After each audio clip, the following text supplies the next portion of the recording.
Oke, selamat malam para rekan-rekan akademia sekalian.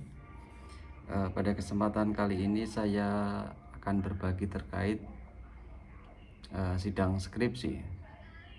Biasa yang sering muncul di dalam benak pikiran para mahasiswa itu ketika mau sidang, baik itu proposal maupun sidang hasil, yang menjadi pemikiran bahwa nanti pertanyaan-pertanyaan apa saja yang sering muncul dalam persidangan tersebut. Ya, biasanya sering muncul saat sidang skripsi. eh, Salah satunya, ya, yang pertama itu yang sering muncul, biasanya dosen penguji itu akan menanyakan apa judul penelitian Anda. Biasanya kita udah lupa dengan judul sendiri, maka itu harus dihafal. Walaupun kita itu saat sidang juga masih boleh diperkenankan untuk membuka proposal kita. Akan tetapi ini akan menjadi urgensi bahwa judul saja tidak diingat, apalagi isinya.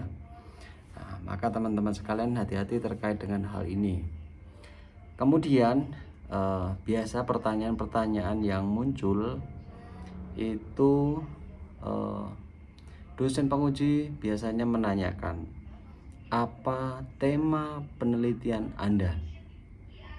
Nah, ketika ada dosen yang menanyakan seperti itu, jangan terlalu bingung untuk menjawab tersebut. Nah, maka di awal itu harus memperhatikan tema penelitian dengan judul penelitian itu berbeda. Kalau penelitian kita itu sifatnya eh, kuantitatif, tinggal saja sebut tema itu, berarti pada variabel y, ya. Jadi ketika variabel y-nya itu apa, ya itulah tema kita, ya.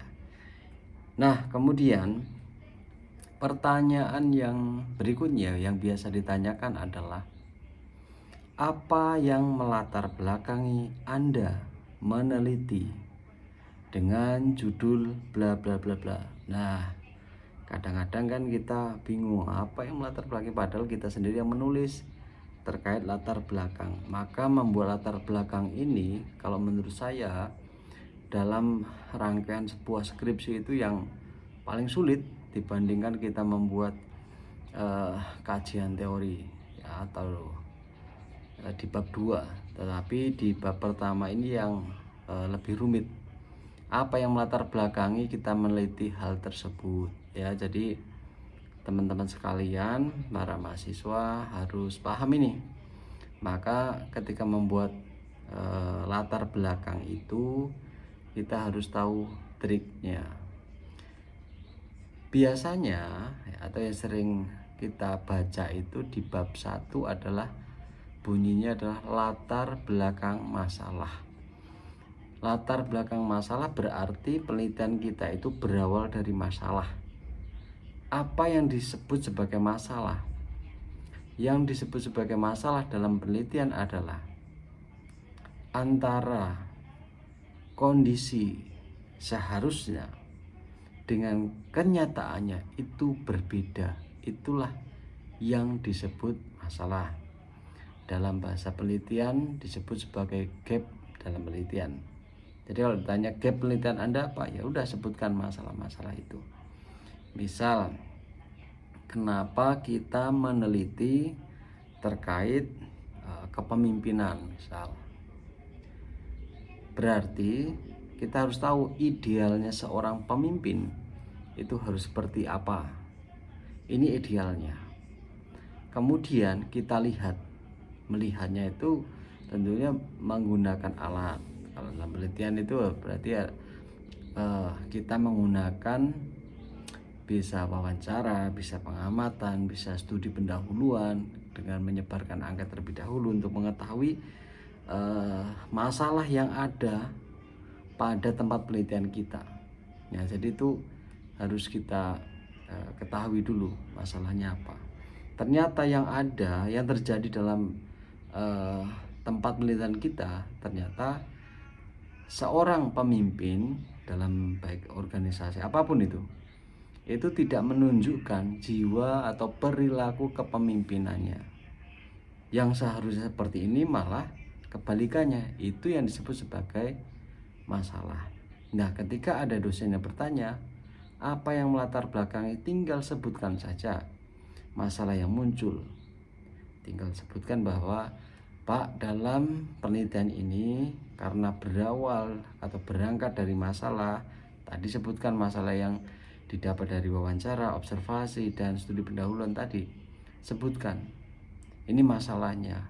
Karena seharusnya seorang pemimpin itu harus seperti ini, yang tadi sebutkan idealnya seperti apa. Nah, ketika teman-teman sudah bisa merangkai, bisa membuat konsep itu, akan gampang, akan mudah untuk mengatakan bahwa ini loh yang melatar belakang saya meneliti. Nah, itu. Kemudian teman-teman sekalian, ada pertanyaan begini. Biasanya sering ditanyakan adalah, apa yang membedakan penelitian Anda dengan penelitian-penelitian sebelumnya atau penelitian terdahulu? Misal ketika ada dosen penguji telah mengecek terlebih dahulu, ternyata ada nih yang sama terkait variabel-variabel yang teman-teman ambil gitu kan. Ini kan sama dengan judul penelitian Anda. Apa yang membedakan? Nah, kalau dalam penelitian itu biasa disebut sebagai SOTA atau state of the art.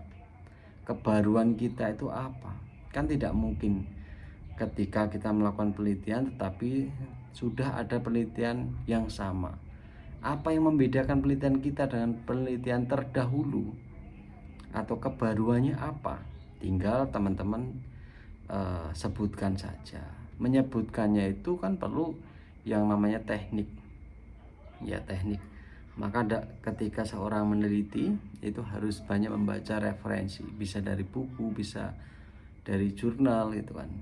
Kita cek terlebih dahulu penelitian-penelitian yang serupa itu hasilnya apa, dilihat. Lalu metodenya apa? Lalu karakteristik respondennya seperti apa? Tempatnya bagaimana? Ini kan bisa kita membuat pembeda, ya kan, membuat pembeda. Kemudian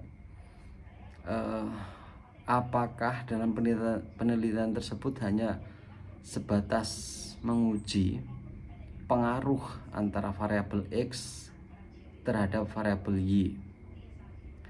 Nah, supaya menjadi pembeda, teman-teman bisa melihatnya.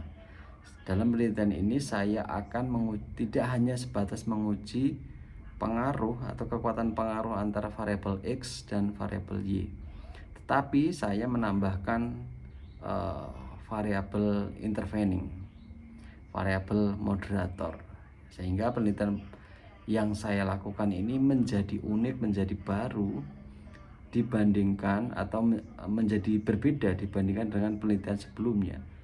Kalau penelitian sebelumnya hanya sebatas menguji variabel X dan variabel Y, saya akan menguji hipotesis baik pengaruh langsung maupun pengaruh tidak langsung. Ini kan menjadi satu kebaruan. Nah, kalau teman-teman para mahasiswa sekalian menguasai ini, akan mudah ketika mendapatkan pertanyaan-pertanyaan seperti itu dari dosen penguji teman-teman sekalian. Ya, maka ketika ada pembelajaran metodologi, teman-teman ya harus serius ya untuk mengikutinya. Lalu ya, ada pertanyaan, bagaimana cara Anda mengumpulkan data? Nah, ini sudah masuk kepada metodologinya ya.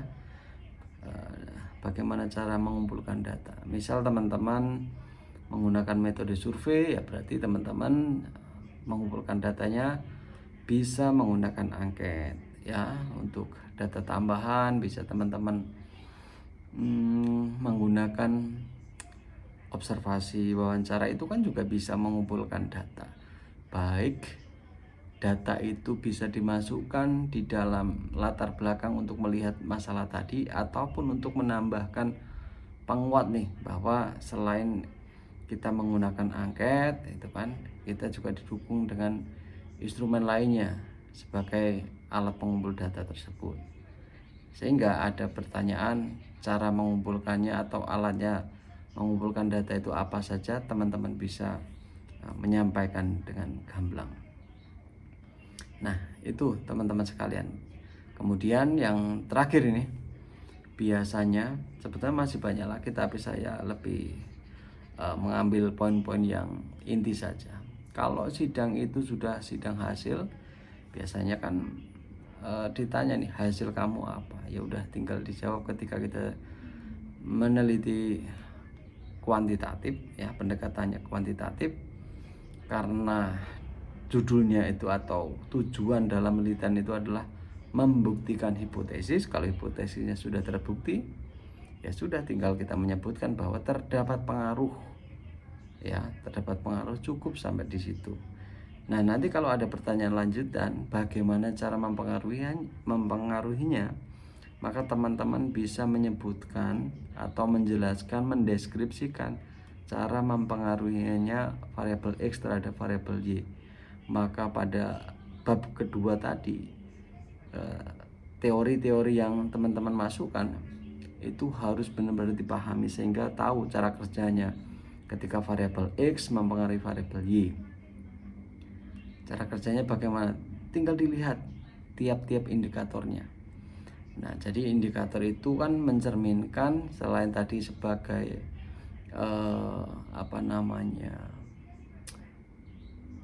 untuk membuat instrumen, indikator itu pun juga bisa menjelaskan keterkaitan antara indikator dari variabel X dengan keterkaitan indikator dari variabel Y.